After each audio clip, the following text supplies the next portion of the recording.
Hello and welcome to the second episode of the to-do list. And today I want to talk about something that I've got to appreciate, which is the central locking system. Because there's nothing worse than getting in your car, strapped in, nice and comfortable, and then your passenger wants to get in and you have to open the door. Or even worse than that is having passengers wanting to sit in the back and you're gonna have to grip around, open the door, and on the other side you're not gonna get around unstrapping yourself and going all the way. A malfunctioning central locking system is a real nuisance, and it was very high on my to-do list. And I can say was because I've taken care of the issue, and so in today's video we're going to go step by step what I've done to fix my issue. You may know that the central locking system operates via vacuum lines and a vacuum pump. But this doesn't mean that the whole operation is just working with air. There's of course electricity involved. So the first thing that I did was check my fuse box. So when I opened my fuse box and checked my fuse designation, I looked at the central locking system, which is fuse C, and lo and behold, my fuse C, which sits right here, was completely blown. So of course the first step was to simply replace the fuse. Replace the fuse, put my key into the lock, and it worked. But it only worked once. So I checked the fuse box again and the fuse was blown again. So I replaced the fuse again. This time I stood right here, put the key into the lock and kind of just watched as it blew up the fuse as soon as I turned the key just the slightest. So this means that if the fuse blows as soon as I activate the key, there must be an electrical component that is causing this fuse to short. Now looking at your fuse designation, you can see that there's more components linked to this fuse C. But for me, I knew that when I twisted the key and I could see the fuse blow, it has to be something within the system that is causing the short and ultimately causing my system not to work. And it worked once, so I do know that the vacuum lines and all the locks seem to be still working. At this point, it's probably worth taking a look at the wiring diagram for the whole central locking system. So if you look online, you'll find something like this. Looking at the diagram, we can see that there are several electric components that are part of the vacuum lock system. There are the front door locks, there is the vacuum pump itself, and there is the trunk lock. And all of that makes sense because these are the components where you can put your key, and you can put your key in the driver's side, the passenger side, you can put it into your boot, and then the vacuum pump is responsible obviously for sucking air or pushing air in order to get these things to move. I now have to identify the specific component of the central locking system that is causing the system to short. So my plan was to actually start with the vacuum pump itself. And the vacuum pump, luckily, is not too hard to get to. I was really hoping it wouldn't be any cables.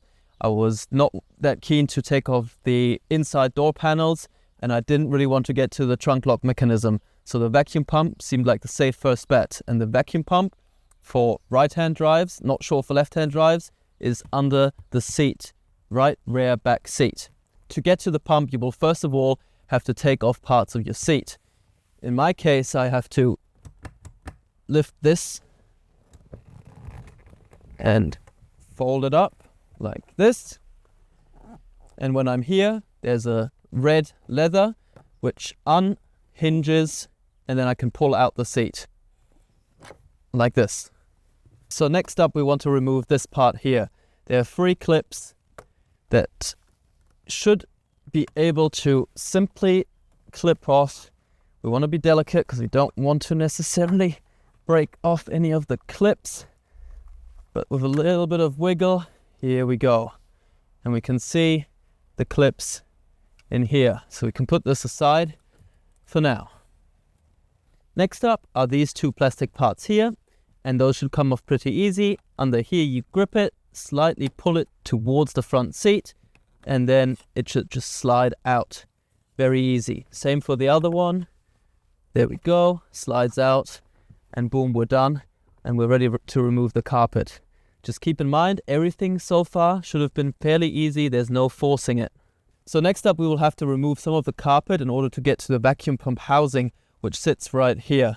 I'm going to be doing this sitting inside the car, which I don't know how good this is going to go, but when I did it the first time, I was outside working my way inside, which seemed the easier way. So in order to remove the carpet, you can probably, you will find, and I can show you with the second camera, I have just pulled this out of there, and you want to get over these two parts here, get the carpet to move over them. So I will have to put the camera away and you'll have to watch it from the other angle. Okay, so we got a little more, and then we pull the carpet, and the carpet goes all the way behind the seat here. It might even make sense to remove or to somehow get rid of this part of the seat, but it's going to work just fine. So it never feels good. Ripping the carpet is always a bit of a pain, but it is necessary if you want to get to the pump.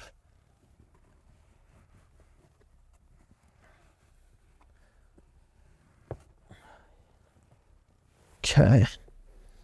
And this is probably all that we need for today, because your vacuum pump will sit in here. This right here is your vacuum pump. Trim removal parts like this can really help you to get under the carpet and make sure that you're not damaging any of your interior. In my case, I did it with my hands the first time. I knew what I was doing and that I wouldn't be damaging anything, but this can certainly help you out.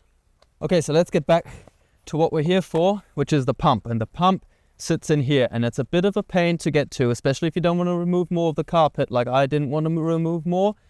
Then you're going to have to kind of get your hands in there and fiddle it out. It helps to know what you're trying to fiddle. And for that, I've actually got, spoiler alert, this is my old pump.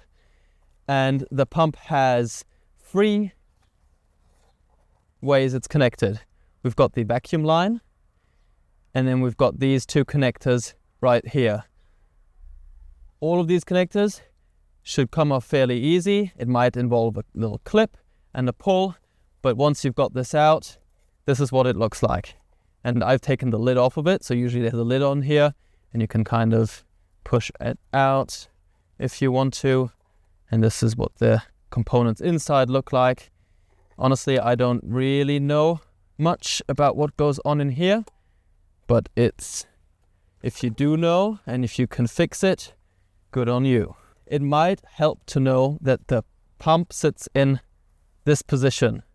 So in order to unplug, you will have to get your hand in and get to the back part here, which will be right there. The vacuum line you unhook, and then you take this part out and replace it if it needs replacement. For this video, I decided to not take out my pump again and put a new one in or put the same one in, but I hope that the way I've showed it to you can help you to replace it yourself. And once I've replaced it, the central locking worked again. It was all good. There was only one thing that was kind of still causing me some trouble, and this was unlocking was just fine. I could hear the pump go for 3 or 4 seconds, maybe 5, all good. But when I locked the car, I could hear the pump going and going and going. So I locked myself in the car, pressed the button down just to listen how long it would go on for. And the pump kept going for about 30 seconds. And so I read in some forums, and these pumps are actually fairly clever. So after 30 seconds, they will shut off. So obviously, I don't really want my pump to keep on going for longer than it should. 6 times the amount of the usual few seconds is simply too long. And I'm pretty sure that that is the main reason why the pump started to fail, is because it's been overworking itself. My understanding is that the pump kept going because it thought it wasn't done yet. So some component, some line, some vacuum line must be leaking or not operating properly. So you might remember from my very first video, the introduction, where I took a look at the entirety of my car. Back in here, we found this vacuum line, which was just shut off. I realized that I was lacking the mechanism that shuts the flap of my petrol lid. We can see that there's this little hole And if I shut this, then right there behind the panel, there should be a little pump that just sticks a bolt through here and locks this up. I now have this part, which is the missing piece for my car. And this part, simply, I can clip onto there like this. And now I can open up my vacuum line. There we go. And I got another connector part because I will need a second connector part. And now we can attach this to the device. And there we go.